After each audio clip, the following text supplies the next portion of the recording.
Good morning, everyone. Excuse me. Happy Monday. I hope you all had a wonderful Mother's Day. I did. My kids were here, some of my kids, some of my grandkids. It was a wonderful day altogether. I got to talk to all my other kids.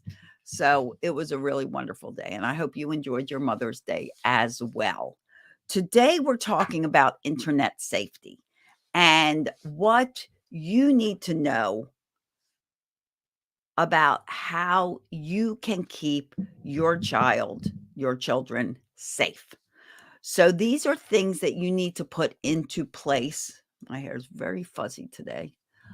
Um, what you need to put into place in your home so that your children are always safe when using the internet. Very often I get comments like this. If a parent will ask, if I'm checking what my child does on the internet, is that being invasive? Am I not giving them privacy? One of the things you have to remember is that phones, cell phones, tablets, things like that, these are privileges. They are not givens. They are not required to have in life. Plenty of humans go through life without them. Certainly, plenty of kids do. And certainly, plenty of kids of past generations have. I did not have any electronics growing up. My children had no cell phones, no tablets, only a computer and gaming systems. They didn't have all this internet on demand stuff. I was alive before the internet came to be. I remember when the internet started. So these are not things that have to be, you know, requirements of a child, and they are not things that they can't have taken away. Sorry about that. Taken away if they are abusing the privilege or there's something else going on with, their usage of it. So, what you need to know is that yes, you can put limitations and boundaries in place. And yes, you can monitor the usage of your kids. There is a lot of not so nice people out there. And there are a lot of not so nice people going in all the places that they know your kids will be to influence and encourage your children to connect with them. So, yes, this is what you need to know. You need to know that your gaming systems, your tablets, television, cable, everything comes with parental controls. They all have ways of you controlling the device your child is using. So take advantage of that. There are timers. You can shut things off when it's time to go to bed. There are timers you can set. There are limitations you can set. There are various apps that can be used or cannot be used. Check out the parent controls on the device. If you don't know, I'm sure there's someone happy on YouTube that will help you. There's something on YouTube for everything. If you don't know and you can't find that, go to the manufacturer of the product. They will tell you where you can find them. They all have them. Put them into use. That way, you know certain things are restricted to your child. Number 2, have a family meeting around the usage of their screens. Set up family guidelines. Let them suggest when are electronic free times in the house, when are usage times in the house, so that they're not always standing there wanting to look at their device, wanting to play video games, wanting to check out a movie. There are other things scheduled for the day. So it's not a question. No, 4 o'clock, honey, is homework time, 4 to 4:30. And then you have a window of about 20 minutes where you can get on your tablet. And then we're getting ready for dinner and we're all helping. Whatever that schedule looks like, set up your family guidelines. Number 3, and this is important. Yes. Yes, you can look at all their usage. Yes, you can sit down with them. Yes, you can see what apps they've been accessing. Yes, you can. It is not an invasion of their privacy. It is for their protection and safety, which is one of your key roles as their parent.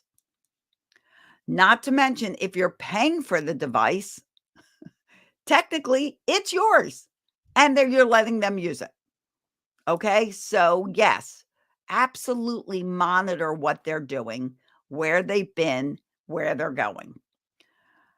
Number 4. I think I'm on 4. I should number these things on my list so I don't have to think twice about what the numbers are.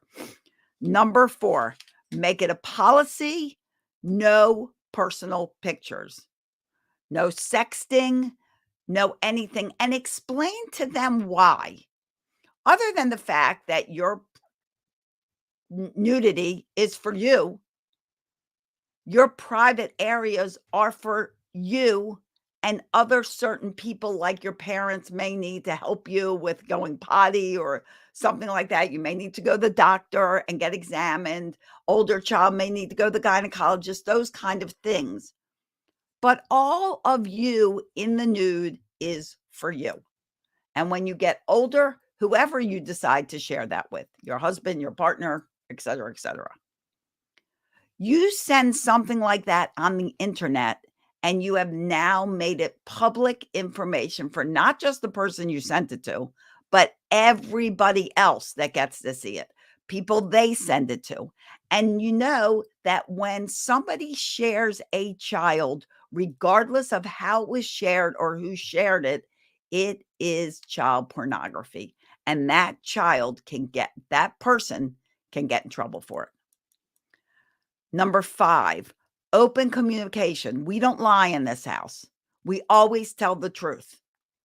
Don't let anyone tell your child, don't tell mom, don't tell dad, don't tell this person.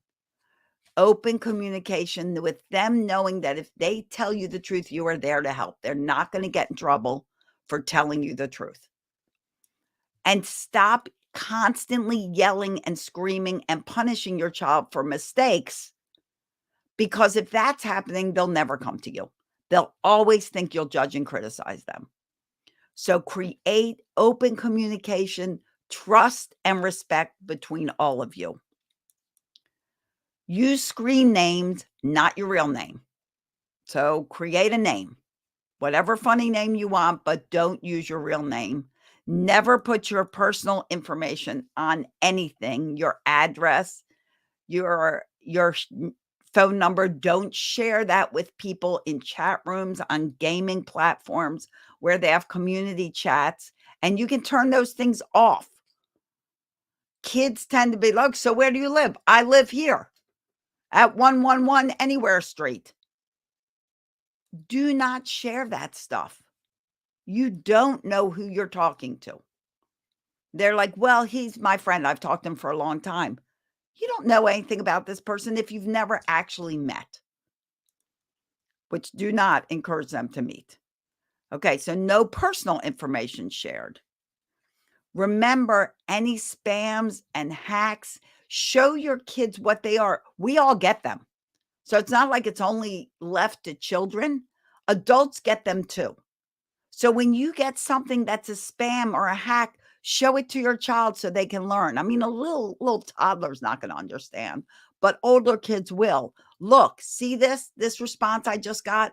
This is someone hacking in. This is a spammer. Show them emails. Teach them when they open an email to open the whole address bar instead of just assuming, oh, yes, this is from Best Buy. Oh, yes, this is from Amazon. Look at the whole address bar, because when it's a spam, it's not going to say the actual website of the person that it's coming from. Sometimes it does, and it's tricky. If in doubt, delete it out. Okay. Be online together. If you guys have any questions, put them in the comments or tag me or reach out later. be online together. Make sure that any kind of screen usage is done in public areas of your home. So if they're on the computer, have a room in the public area that they're on the computer and you can see. If they're sitting on their tablets, do it at the table. Do it somewhere where you can glance over and see what's going on. Even phones. Don't let your child shouldn't be sleeping with their phone anyway. Number 1, it's dangerous. Number 2, they're not going to sleep. They're going to wake up and get on their phone. So make sure phones are not, I don't care how old the child is. Make sure phones are plugged in away from the child's bedroom. They should not be sleeping with devices. Tablets gone, phones gone, all that stuff gone. And help your child know that if they feel uncomfortable, they can come to you and trust you. You will help them. That's what you're there for, is to help them always feel safe, secure, and loved. And lastly, be a good role model for all of this. If you always have your phone in your hand, how can you tell your child that we have electronic free zones if you never put your phone down? Put your phone down. Let your child know that you can talk together without you having a phone in your hand. You can play together without you having a phone in your hand. You can do stuff. You go to a restaurant without there being phones all over the table. Do what you want your child to do. Be who you want your child to be. Okay? And if you have any questions, guys, because this is really important, you are not being invasive. You are not inflicting your judgment on them. You are not, refusing to give them privacy. While they're growing up, it's a dangerous world out there. And even like YouTube Kids, I hate to tell you guys, but even YouTube Kids sometimes has videos that I would never let my kids watch. Voice your opinion. You're allowed to. You're ultimately in charge. If they're abusing it, take it away. 24 hours. You just lost your screen privilege for 24 hours. Don't take it away for their entire life. They don't learn anything by that. Remember, consequences teach. They don't punish. So if they're abusing a privilege of a screen, take that screen away for 24 hours. Give it back. Give them another chance to make a better choice. Okay? Do these things. Make sure these things are in place. And if you're struggling with something with your child, the best thing to do is sit down with your child, brainstorm a solution. And if your child has a great idea for how to solve a problem, put that idea into place instead of yours. You will make a huge impression on your kids, and they will believe that, you know what, mom really or dad really does value my opinion. They value it so much, they put it into place. Okay? So hope this helps. Let me know if you have any questions about safety on the internet. And as always, guys, I wish you days were, what do I wish you days? Filled with peace, love, lots of laughter. If you're in the Tranquility Tribe, in your back office, you have my screen time on your time and video games and kids training. You can access more information there. If you don't have it and you want that training, go to Screens, Games and Screens. I think it's screensandgames.com. Sorry, screensandgames.com. And that'll take you right to that video training. You can purchase it and have it in your own hands to watch and review with your kids. You're so welcome. You're so welcome. And I'm glad this was helpful. All right, guys, make it a intentional week. Be intentional with your conversation, your communication, your words with your child. Build that trust and respect, and you're going to see big changes. And I will always be here to help you. Help you. Have a wonderful day, guys. I'll see you here next time in the Tranquility Tribe. and around the web. Bye-bye, everyone.